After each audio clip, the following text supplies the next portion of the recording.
magsasagutan ng isang daily skill na may kalimutan ng pantay. Halina po ngayon po natin kwento ng isang doktor na nagpakita at nagpatunay na kailangan magtiwala sa Diyos at hindi sa sarili.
Oo, nandito pa ako. Marami pa kasi ako inakasikaso eh. May pasyente po kasi bago natin, sir. Kailangan ka talaga kayo.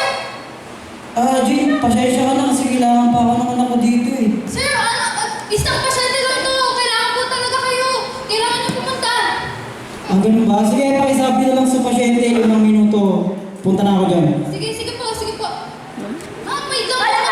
Saglit lang po. Sana ko kayo mananapot ha? Opo, gagawin po natin ang kailangan. Wait lang po, ma'am. Hello, hello? Yan. Dok, dito po, dok. Sasa. Dito po. Kayo ba, doktor? Ay, ma'am, maganda ma'am. Saan po kayo galing, Dok? Alam niyo ba na nga buhay ang anak ko? Kailangan ko nang dabatin yung anak ko. Please lang, Dok. Pasensya na po kayo ha, pero andito na po ako ma'am. Ako na po bahala sa ano. Pinulatuin mo lang, Dok, pag may nangyari masama sa anak ko. Hindi, iwanan ko kayo. Ma'am, ito lang masabi ko sa inyo ma'am. Sa biyaya lang Panginoon, papagalingin mo po yung Pinulatuin mo lang, Dok. Opo. Pagalingin mo. Ganito na lang ma'am, dito muna kayo ma'am. Antayin nyo na lang po ako at ako na po bahala. Brad, pakidala na lang ko sa ano.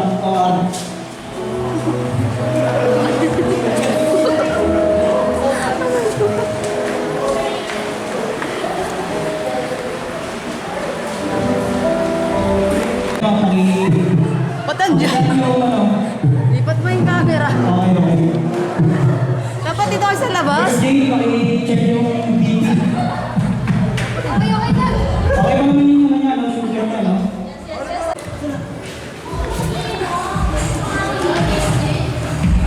Lipat kayo dito. Dali. Uy. Okay na, paki-ayos lang si, ano, yung pasyente natin. Dapat hindi pa di camera. Okay, ma'am. Ma'am Morga?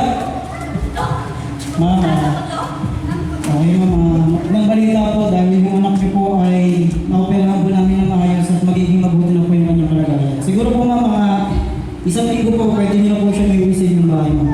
Bakit ang kanya ka, Dok? Lahat nagpapalit na pero ikaw kalmado pa rin. Ma'am, alam niyo naman na lahat naman ng bagay na nangyayari sa mundo, alam niyo ng Diyos. Kaya alam ko din na gagamitin ako ng Diyos para gumaling yung anak niyo. Ganun na lang ma'am, pag meron po kayong katanungan, ay tanungan lang po sa nurse namin, kay Nurse Jane Leslie Arispe. Picture ko. Ay, ma'am, ito na po yung result ng anak niya, ma'am. Ito po. Kaya ko magaling na anak ko. Magaling yan, ma'am. Bakit ganun matanong ko lang, nurse? Ba't ganun yung doktor ko? Sa kabila ng lahat ng pasyente niya dito na nagpapaling lahat, pati mga magulang, ganun pa rin siya kalmado. Alam niyo po, pagpasensya niyo po si Doc Tan. Kung hindi niyo po alam, ma'am, galing po siya sa anak niya, ma'am. Tsaka yung anak niya, ma'am, kakagaling lang din po sa patay, ma'am.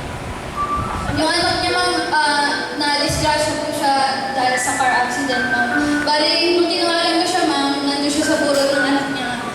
Pinilit ko lang po siya para mas maisalba po yung anak niya. Dali sa patay ka na po. Tsaka ma'am, alam niyo ma'am kung bakit ganyan si Doc Tan. Kahit buhay niya.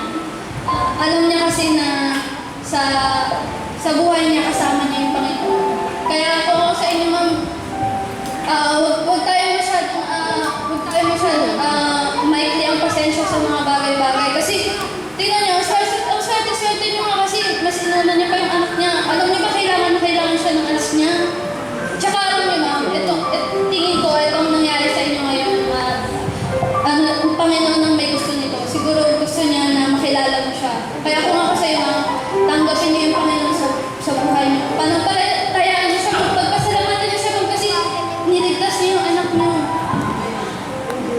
Salamat, nurse. Hindi ko lang ako kasi alam kung ano pinagdadaanan ng doktor ko eh. Okay lang yun, ma'am. Pwede naman tayo pumawi sa susunod na. Sige, salamat, Sige nurse. po. Ayun po, pwede niyo po puntahan ang po, salamat. Nurse, pakilaligin ha. Sige po, sige po. Anak. Ay.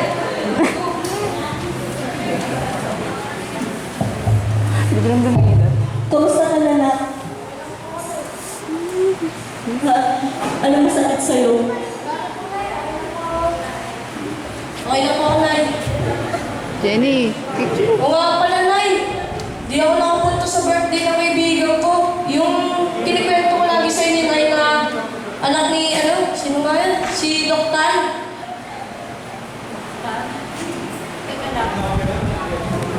Siya ba yung tinutukoy mo nung kinakwento mo habang kayo ng kaibigan mo namamasyal tapos sinabi mo na may kaibigan ka anak ng doktor? Ako'y kinalulungkot ko, anak. Wala na yung kaibigan mo. Ano nangyari, Nay? Huwag ka mabibigla lang kasi nakausap ko yung doktor, papa ng kaibigan mo na nag-opera sa'yo. Nagkaroon daw ng car accident kaya namatay yung kaibigan mo. Maswerte ka pa rin, anak, kasi pinuhay ka niya sa tulong ni Dr. Tan. Kaya malungkot na. Ang mahalaga. Mahalaga na buhay ka. Maswerte ka pa rin, anak. Sa kabila na nangyari sa buhay ni Dr. namatay man ang kanyang anak, ngunit nailigtas naman ang buhay ng kaibigan.